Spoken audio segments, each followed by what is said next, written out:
options at a party, and a hush would descend on the room. But today, stock options, the holy grail of the new economy, could be losing their luster. Lauren Terry takes a look at the anatomy of stock options, what they mean to companies and shareholders, and the employees that hold them. What do you need ready? Nicky, tell 22 bids. 150. I sold them at a half. The battle cry for the new economy, show me the stock options. You feel like you own a piece of something you're doing. It gets me here early, keeps me here late, and it's something exciting to talk about. Offered as a form of compensation, stock options give employees the chance to prosper as the company grows. Stock options created the legendary Microsoft millionaires and catapulted many a Silicon Valley technoid into movie star wealth. Entrenched in the culture, options have become the stuff of Hollywood scripts. Tom Cruise's mission is to stop a madman who plans unspeakable evil in order to get his hands on, you guessed it, stock options. 20,000 and a half, Jim. Despite a stomach-churning market, options still hold the mystical lure of a seemingly infinite but unknown amount of money down the road. 9 for 1,000. The stock options make the offer more sexy. It's the primary reason why I came aboard. They're gravy. It's icing on the cake. Nowhere are options more pervasive than in the cash-burning technology sector. Thank you for calling Inphonic.com. In Washington, D.C., fledgling internet company Inphonics offers each employee a piece of the action. For top jobs, the pre-IPO company pays 25% in cash, 75% in stock options. It enables us to not only bring in high-quality talent, but also make them feel a partnership with the company itself. If we succeed, they succeed. Fast-growing internet portal Lycos gives stock options to just about all of its workers. The Boston-based company, which has recently agreed to be acquired by Terra Networks, has grown revenue by more than 125% each year in the last 2 years. It's better than any carrot, it's better than any stick, it's better than any environment that we might find. So it has people really caring about the results of a company. For typical employees, like this one at Lycos, options are granted and priced when the employee starts work, based on that day's closing price. This employee started on October 1st, 1998. His strike price is $15 a share. He was given 1,000 options he could buy sometime in the future at that price. By May 18th, 2000, with Lycos closing at just over $62, there's a gain of over $47 per share. With 1,000 options, he would then hold paper valued at over $47,000. In the future, if Lycos' stock drops below $15, the options would be worthless. This is where we're watching the stock quote as it goes up. Dave Crandall, a Lycos network operations supervisor, is in the money. On his first scheduled exercise date, he cashed in. My first set, I took it all right away. Most of it went to pay off college loans, but some of it went for a new stereo and the down payment on the new car. I'm gonna maybe get a boat or something that I can play with, and it excites you the whole time waiting for it and watching it. While options are often touted as the rocket fuel for the new economy, not everyone is excited about the arithmetic. Critics point out that options are not being accounted for on the balance sheet and are only listed in footnote form in the annual report. If stock options are not subtracted as an expense, then critics say the earnings on the balance sheet may not be as robust as reported, especially those companies that give stock options to everyone. In that case, shareholder value could ultimately be diluted. In 1999, Mike Mayo authored a study in the banking sector. Our study showed that if you recognize the cost of stock options, earnings in the banking industry would decline by, on average, 3 to 4%, at some large banks by 10%, and some outliers by as much as 1/3.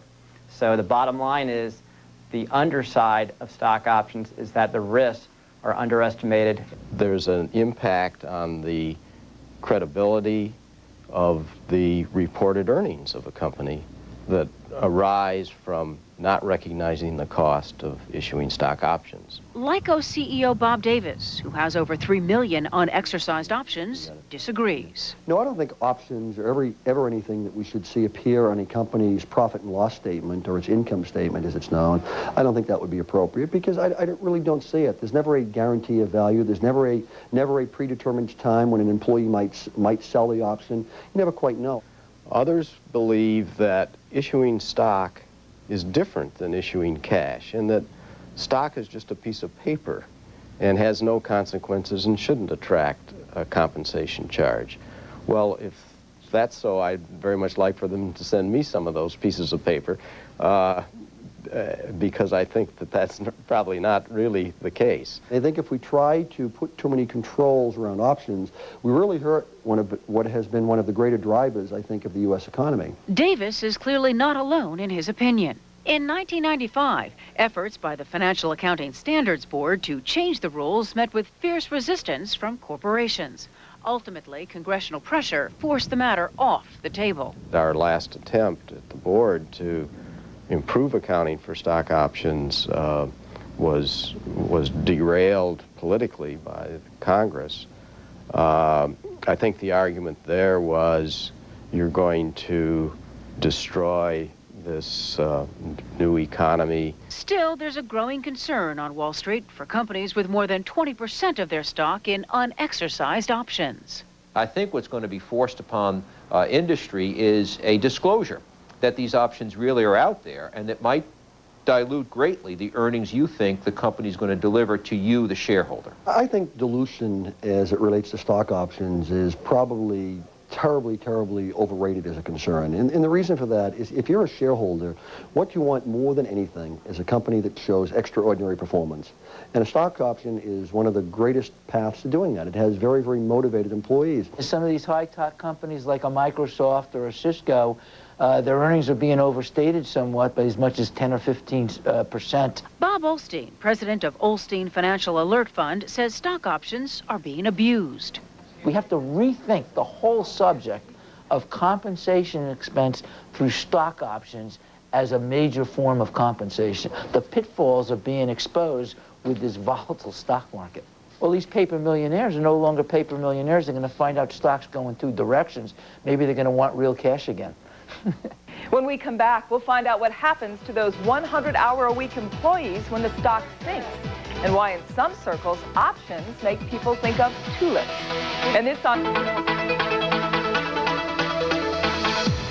Wages are up 08. This is very bad. It's terrible. It's terrible. They're all bad. They're all bad. If stock market prices go down, morale can be hurt by the many employees holding stock options. It could force managements to pay more cash compensation instead of stock. Are you going to have to pay your people more in current cash? And that will change the profitability of the company. If stocks drop at emerging companies, they will likely have a hard time coming up with the cash to pay their employees market salaries. But even for larger companies, will employee loyalty be pegged to the stock price? We're seeing a lot more resumes circulating from large publicly traded companies where people are saying, you know, I'm never going to be able to hit my strike price on this stock. Let me go someplace where I can get in pre-IPO that we're going to be going public in the next 6 to 12 months and really create some very serious value here. Disgruntled web workers are airing their gripes online. There's no golden goose out there. Back in the 1600s, it's hard to believe people sold their farm to get the tulip bulb so that they could sell it to the next guy for a higher price. Now they wanted their farm back because the tulip bulb was gone. So that's how I see the parallel. The parallel is they're chasing the silver chalice. Tulip mania has been invoked frequently to describe the dot-com investment craze. Back in 17th century Holland, the buying and selling of tulips brought hysteria. One Dutch farmer sold his 12-acre farm for just one rare bulb. Today, stock options, like tulips, are wildly coveted and have eked their way into all manner of transactions. PR firms, architects, recruiters, lawyers, even landlords are accepting stock options from companies in lieu of cash, mostly from the dot-coms. If a rent is $20 per square foot, and maybe you would take $10 of rent that gets paid to the landlord, and then you would also take $10 in stock options. In fact, some firms, without their own options, are creating a fund of other companies' stock options as a perk for their employees. It's an opportunity for us to really hit the pot of gold at the end of the rainbow and reward our employees for a job well done. At 4. A pot of gold or an empty promise. At the end of the story, most analysts agree the markets will eventually decide. I think a lot of this stuff has to sort itself out because I think it's been a mania that is crested and is on the way down.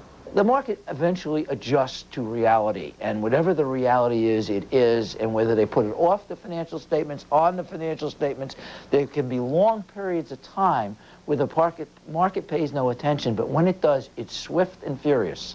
For Business Unusual, I'm Lauren Terry, CNN Financial News.